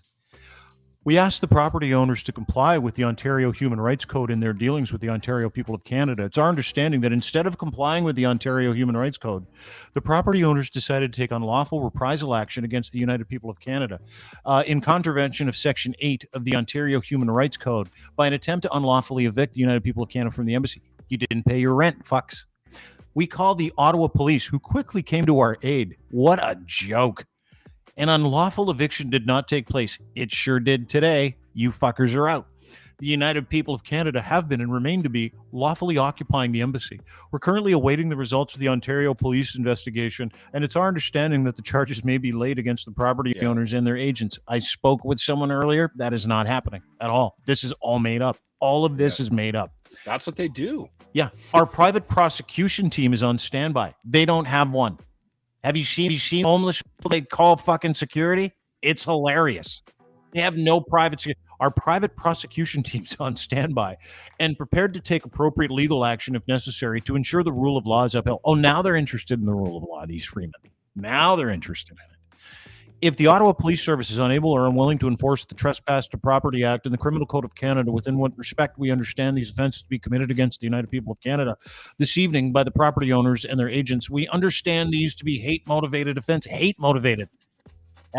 Fuck. There's the projection. I love it. Yeah, Hate-motivated offences against the people of Canada. Ontario Crown Prosecution Manual indicates there is a substantial public interest to prosecute hate-motivated offences. Yeah, William. Well, isn't if they have declared themselves a religion, offense. Isn't there something in the Constitution that they can hang their hat on legally? No. That's they're tricky that way, right? Well, no? That's why they hide behind the freedom religion. That's why they bought a church. They didn't buy a fucking warehouse unit. They bought a church because they want people to, you're offending our religion. It's like a human rights violation. Bullshit. You didn't pay your rent, you stupid fucking fuck. And you also didn't get insurance. Part of the conditions for the purchase, you dumb fuck. Oh, you also did a bunch of stupid bango construction with 2x4s to a 200-year-old church, which you're not allowed to do. You're just not allowed to do it. Which I'm okay with, right? Like, fuck. You shouldn't. These buildings, we should be trying to preserve them. We don't do that enough here in Canada. Like, we got to take care of our history a little bit and take some pride in it. And if it's an older building, like, don't mess with that, man. I can't believe they got into that building. Like, what happened there? Catholic Church needs some money to pay off some people in Canada for things they did. Yeah, that's what I've heard. The Catholic Church is just a little shy on cash right now. Jesus. Catholic Church needs some money. Isn't that fucking unbelievable? Those guys are like, it's a human rights violation. Or I always do that with all these people where they're like, you're treading on my rights. I'm like, or you didn't pay your rent. Yeah. Or you camped out in the middle of Ottawa for 3 weeks. Yeah. Or you honked at people for 2 solid weeks, giving people PTSD. Or you threatened to hang the prime minister, right? Or you said you're going to take over the government. It's like, but those are our human. No. You don't understand the charter. You don't understand what it's like to be around human beings who all are fucking trying to move the same way. You're just dumb.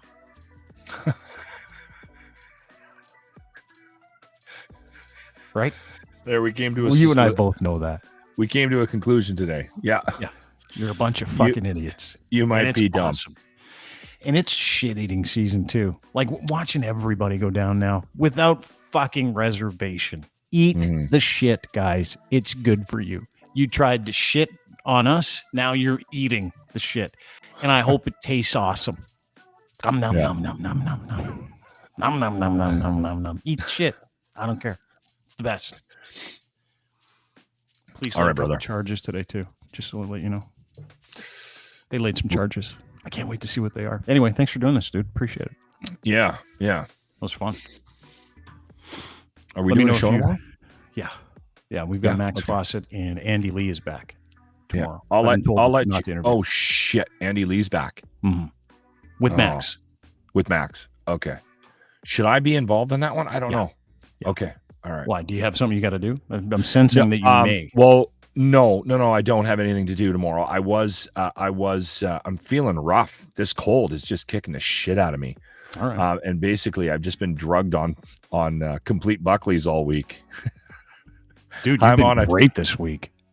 Really? Maybe I need to be stoned more often. I told the guys this morning that I think I might keep up on this Buckleys thing, even if I do kick this cold. I think they call that the Mulrooney cocktail. Dude, listen, Al, I don't have COVID. I don't. I tested twice. Even the doctor told me I don't have COVID and I don't have monkeypox. I'm good.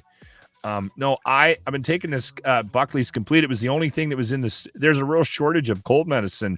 And I didn't know about that until I tried to buy some cold medicine the last couple of days. But I went to the superstore and it was just, normally I just buy the original Buckley's, right? And I use that. That's kind of my go-to for colds and coughs and stuff like that. And so I went to this Buckley's Complete, and I don't know what kind of madness is in that, but I am taking that at night. I'll take a good like a double dose of it, and oh my god, my sleeps have been in a coma. Yeah, dude. Like it's unbelievable. And I'm a good sleeper, but this morning I woke up, my alarm. I don't think I moved. I literally laid down and went. I remember talking to my wife and falling to sleep in the middle of a conversation with my wife. And then I woke up at 3:45 a.m. and I woke up, my eyes were caked shut. Whatever the shit's in my eye, my eyes were stuck together. So, and I I wandered into the shower and literally I don't even remember driving into work. I'm like that fucked up over this Buckley's Cold Complete or whatever it is. So I feel great. I It. feel like going to get some now. The way you explain it, I'm like, it's like fun amazing. I mean, I like I said to Grant, I said I got to get home to get another dose in me. Dude, you've been on fire this week. Like our shows have been fantastic, and you've been especially good. Yeah. So if you can't remember these, yeah, dude, that's how I started drinking too much. And then someone told me, dude, you're great when you're hungover. I'm like, oh, there we go. Guess what's gonna happen every night from now on? I'm gonna fucking drink my dick off. 5 years later, I'm in fucking AA. I'm going, I think I drank too much. So just kind of keep an eye on it. Just that's all I'm saying. But you're fucking really good this week. You need to be here tomorrow. I'm gonna hit the store and grab another bottle of Buckley's just in case. Do you do it in a shot glass or do you mix it with Coke or anything? No. I'm just sucking it out of the bottle, to be honest with you. Yeah, that's probably part of it too. I got a good sense of what 2 tablespoons is. No, you don't. No, you don't. So I do. I can tell when I put it in my mouth. I can tell. I do this. I'll do. Yeah, that's 2 teaspoons. That sounds about That's right. 10 mils. I don't need a measuring cup. I just chug it. Dude, I appreciate you. It's great to see you today. We'll see you tomorrow at 3 o'clock for Andy and Max. That was good. I love it when we have John on, man. We got to get him on to do another alien show soon. He will. He'll come on anytime. Yeah, awesome, bro. Yep. Thanks, pal. Take care. Lock and Cross, ladies and gentlemen. 95.7 Cruise FM at Edmonton is where you can. It's where you can find him every weekday morning. A Harvard company, great company. If you're looking for a radio gig and a radio station company that you can trust in traditional media, Harvard would be pretty much it. Don't know of another one. Serious. If you're a radio person, go look for a Harvard job. I'm serious. Thanks, everybody. Appreciate you being here. I want to thank our friends, as always, because we are powered by our buddies over at kivlaw.ca, defense attorneys that are looking to give you every legal option so that you do not circumcise your life in the process of whatever legal issue you're going through. Robert and his team at kivlaw.ca are about as good as it gets, and I mean that from the bottom of my heart. We've sent a bunch of people to them, and they solve your problems for you, with you. They make your entire experience, which is a terrible experience in the legal system, a lot easier. If you're dealing with something, been accused of doing something you didn't do, if you need legal representation, lickety split. And if you're in Southern Ontario, kivlaw.ca. Robert at kivlaw.ca. Again, thanks to our friends at Ed's Fine Imports for making this possible. He sells Gitch, Canadian branded boxer briefs, luxury boxer briefs, pouch in the front. When I say luxury, I mean luxury. Not only do they have the pouch in the front that keeps everything, you put your gear in there and everything else is breathable and not all the super comfortable. Feels like you're not even wearing underwear, right? And I like that because if it was up to me, I'd never wear it. But you need to have a comfortable barrier between you and your denim. You just do. In case there's seepage, leakage, and it's a lot cleaner. You can wear your jeans for like more than 2 days in a row, 3 days in a row. Sometimes I wear them 4 days. Doesn't matter to me. Shouldn't matter to you. But the key is getting a great pair of underwear that you know that you can wear every day that don't feel like you're pairing of underwear. And these are the best. Listen, I'm an underwear guy. Go to Ed's Fine Imports. Trust me when I tell you this, fellas. You will not ever be let down by these. Ever. They last forever. Literally. Other underwear, band goes, waistband goes, some of the stretch goes. Feels like you're wearing like Bermuda shorts, but not really.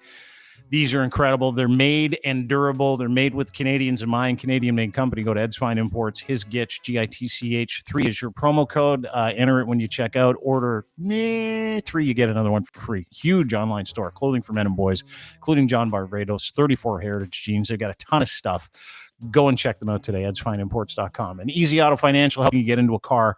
And the cars that you want to buy, you look at them and you're like, do I have the credit rating for it? Yes, you do. Everyone does. Everyone wants to sell a car.